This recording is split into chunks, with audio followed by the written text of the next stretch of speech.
Do dia hoje é uma extensão do Pernambuco Rural, um quadro que você acompanha diariamente aqui no nosso programa com informações da agricultura familiar e do agronegócio, tudo que envolve o campo em Pernambuco e também no Brasil. E hoje o professor José Carlos está ao vivo aqui nos estúdios conosco porque nós temos muito a falar acerca das escolhas, tanto de Raquel Lira quanto de Lula para os ministérios, né, que foram indicados aí, tanto para os ministérios quanto para as secretarias. Professor, bom dia, prazer recebê-lo de volta. Bom dia, Bassan, bom dia, ouvintes da Tabocas FM, da Rede Pernambuco de Rádios e também da internet pelo YouTube. É verdade. Professor, vamos começar por Pernambuco, né? Falar sobre as indicações para a área da agricultura feita pela a governadora Raquel Lira. Como é que o senhor avalia? O nome foi surpresa? Explique melhor para a gente. Bom dia, Bassan. Tinha uma expectativa de aparecer um nome político, mas como todos os secretários, na maioria dos secretários, tivemos uma tendência a um secretariado técnico. E foi isso que aconteceu com a agricultura. O Aloysio Ferraz é um engenheiro agrônomo que já foi presidente do IPA, também já foi secretário e agora assume a casa. Assume a casa com experiência de ter tido a visão como pesquisador e também como extensionista, já que ele também já foi presidente da antiga Emater, que era a empresa responsável por fazer a assistência técnica, que hoje está fundida junto com o IPA, Instituto Agronômico de Pernambuco. E qual a expectativa do agricultor? Porque eu não sei se é impressão minha, mas a gente, talvez aqui em Pernambuco nem tanto, mas a gente, me parece, tem a impressão que há uma rivalidade entre o agronegócio e a agricultura familiar, tem secretários e ministros que beneficiam mais um setor do que o outro, tanto que na Nacional o presidente resolveu criar o Ministério só para dar uma atenção à agricultura familiar. Como é que isso acontece aqui no Estado? Por exemplo, os movimentos sindicais e os agricultores têm a mesma assistência ou pelo menos esperam isso? Sim, Bassan, essa tendência de juntar o país também ocorre em Pernambuco, né? A gente vê a necessidade de fortalecer o agronegócio, mas também de não esquecer o pequeno agricultor, até porque a agricultura familiar é responsável por 70% da alimentação que chega na mesa da população. Uhum. Então, em Pernambuco, nós temos também a secretaria que trata da agricultura familiar, que geralmente fica relacionado também com o ITER, que é o Instituto de Terras de Pernambuco. Então, nós temos a Secretaria de Agricultura Familiar que faz essa vinculação, assim como nós temos o IPA. Uhum. Como eu te falei, a Emater ela foi extinta, mas hoje nós temos o Instituto Pernambucano, né, de Pesquisa Agronômica, o IPA, que é a Empresa Pernambucana de Pesquisa Agropecuária daqui, e ela é a responsável por fazer a extensão rural. O que é a extensão rural? É levar a pesquisa até o homem do campo, através da assistência técnica. E esse ponto é talvez o grande desafio do nosso secretário pernambucano. A gente viu que nos últimos anos o IPA teve uma grande dificuldade de chegar até o agricultor por falta de recurso, por falta de transporte, e agora com esse secretário, que também já foi presidente do IPA, a gente espera que essa assistência técnica chegue até o agricultor. Uhum. Assim como os demais secretários, foi uma escolha técnica da governadora? Bassan, como a própria governadora fala, ela procurou um perfil técnico, mas com um vínculo político. Uhum. Né? Então, eu acredito que o Aloysio Ferraz ele faz esse trâmite muito bem, porque apesar de ser técnico, ele tem toda a experiência da aproximação à política. Tanto que na posse, né, do novo secretário de Desenvolvimento Agrário de Pernambuco, ele também teve a presença do antigo secretário, que é um deputado eleito, né, e também deputado de cargo, Claudiano, que foi secretário também de Agricultura da Secretaria, né, uhum. E o Cláudio Asfora, que é o atual secretário. Então, ele consegue juntar esses requisitos. Entendi. Quais secretarias envolve o homem no campo? Seja a agricultura familiar, seja o agronegócio, apenas o desenvolvimento agrário ou existem outras também? Não, Bassan, a gente tem a Secretaria de Administração, a gente tem a Secretaria de Planejamento, então o agronegócio está envolvido, né, assim como o homem do campo, com todos os setores. Então, se a gente tem um transporte, se a gente tem uma via de acesso que facilita o escoamento do produto, também vai influenciar no preço da produção, na forma de chegar e sair os insumos. Uhum. Como foi a relação da agricultura na gestão passada comparada com essa? É claro que está começando agora, não dá para fazer comparação, mas eu digo, a expectativa é que essa relação melhore, se a gente comparar com o governo Paulo Câmara? Bassan, a gente tem uma expectativa que melhore, principalmente porque foi também uma das pautas da governadora fortalecer. Ela esteve também junto aos arranjos produtivos locais, e esse diálogo foi construído e também tivemos uma base de parlamentares eleitos da agricultura familiar, bem melhor do que na UDEM. Por exemplo, o Caio Manissoba, que era o presidente do IPA, hoje é deputado estadual. Nós temos a própria Rosa Amorim, que é a base, né, do MST, filha do Jaime Amorim, foi eleita. Então, já tínhamos uma gama de deputados. Você tem o Doriel, né?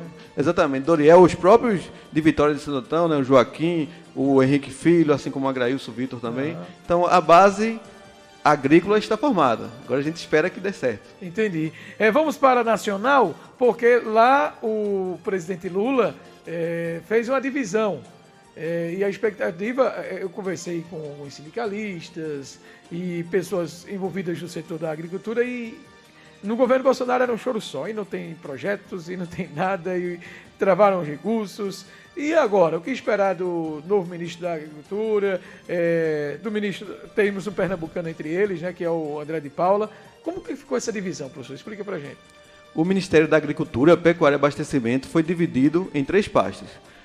O MDA, que é o Ministério do Desenvolvimento Agrário e Agricultura Familiar. Esse ministério vai ficar responsável pelo INCRA, vai receber também a CONAB e também vai receber a Empresa Brasileira de Assistência Técnica.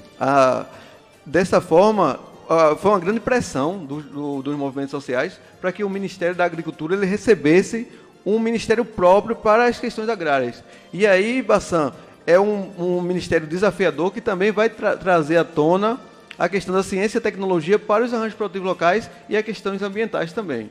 Já o Ministério da Agricultura e Pecuária, que ficou com o Carlos Fávaro, esse vai ficar mais ligado ao agronegócio, ao setor das grandes culturas. Esse vai ter um grande desafio, que é exatamente juntar um setor que foi realmente muito mais pró-Bolsonaro. Mas isso não quer dizer que nos primeiros governos de Lula não tenham tido avanços. Nós também tivemos um governo muito bem aprovado nos 2 primeiros mandatos do presidente Lula. Então, espera-se que o Carlos Fávaro faça essa ligação, até porque ele também vem do agronegócio, já foi presidente de cooperativas, produtor de soja. Então, ele vem do Mato Grosso, com o desafio também de ter vindo do mesmo estado de onde vem uma ministra de Bolsonaro, que foi a Tereza Cristina, que foi muito bem conceituada. Isso. Uhum. Então, ele tem essa missão.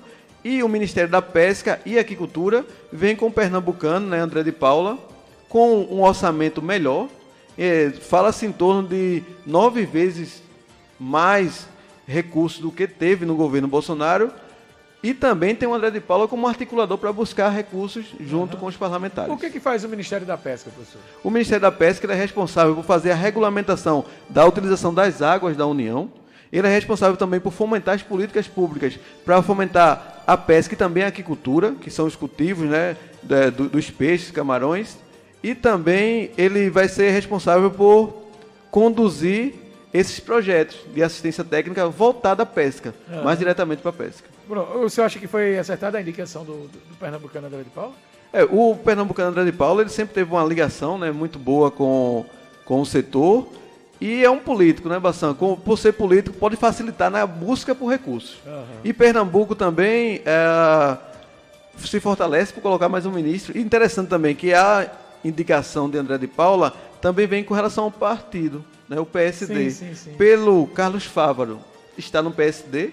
E, de certa forma, o Ministério da Pesca e Aquicultura foi fragmentado do Ministério da Agricultura, né, Pecuária e Abastecimento, MAPA.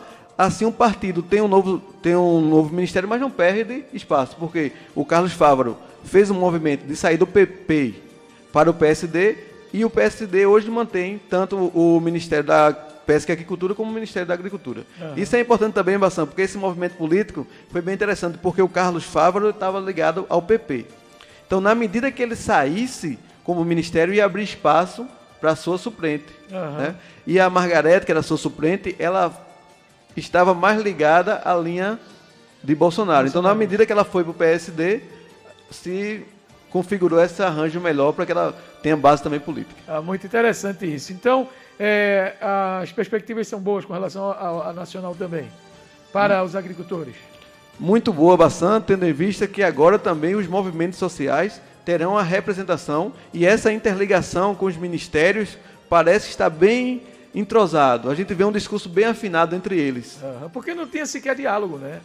No governo de Bolsonaro, esse pessoal ficou totalmente... Porque na cabeça dele eram pessoas ligadas ao PT e a Lula e não...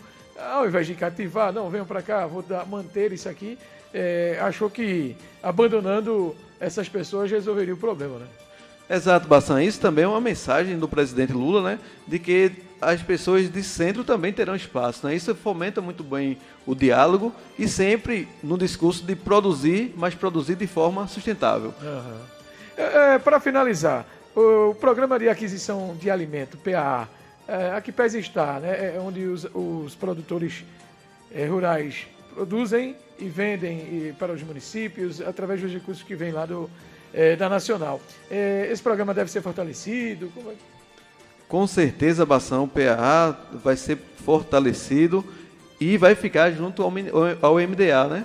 Ao Ministério do Desenvolvimento Agrário e Agricultura Familiar. Assim como também vai ficar a Conab, a Companhia Nacional de Abastecimento, que tem um papel importante na compra dos alimentos e pode também influenciar até nos commodities, né? No milho, na soja, à medida que ela possa comprar os produtos em excesso e segurar o preço para vender em momentos melhores. Muito bom. Essa entrevista vai estar disponível no nosso canal do YouTube daqui a pouco, para você que pegou o bonde andando e não conseguiu acompanhar completa. Faltou a gente falar de alguma coisa, professor?